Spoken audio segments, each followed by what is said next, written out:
He's an Austrian engineering professor. He's on his way to Turin to give a speech on the military uses of bakelite. He's a man that expresses opinions that are kind of offensive to some of the other passengers because he's very aware of place and hierarchies and race.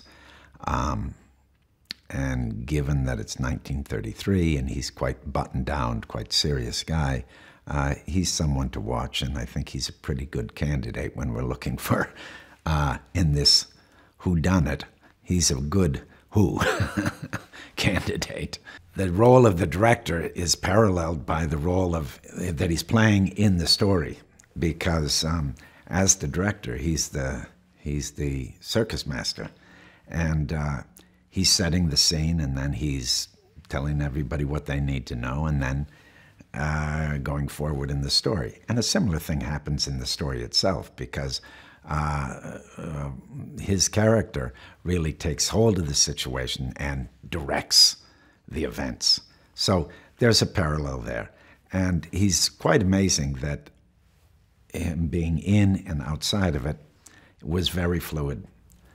In some situations, he would shoot whole sequences of his side of a scene, and although we wouldn't see it, that would already be done, and then he would just basically do off-camera for us, which is kind of unorthodox, but it works perfectly well. You know, when actors are asked about other actors, they're always going to say nice things.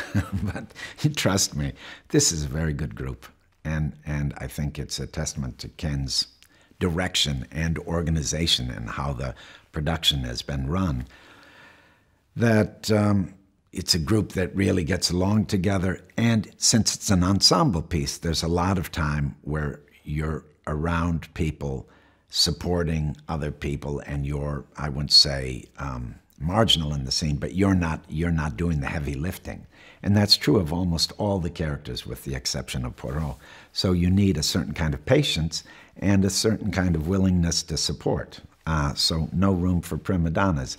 And in this group, there were really none. All the characters in this story aren't who they appear to be. And Hardman is no exception.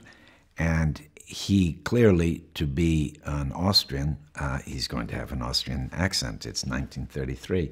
And it's got to be an Austrian accent that is good enough that he can pass without raising eyebrows, but is imperfect enough that Poirot, in fact, catches that it's not his real accent. So that's a condition for learning the accent. And then basically a dialect coach helped do some beautiful research for me, found some good examples of Austrian accents, and then we kind of walked through the text. It's full of surprises, it's atmospheric,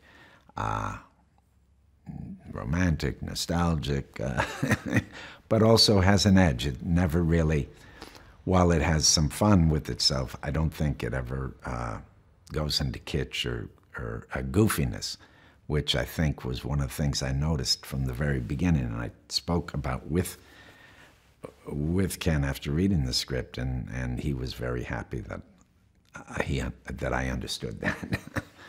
So you can never promise until you see the film, but it's been great working on, and I think it'll be a really fun movie for a lot of people.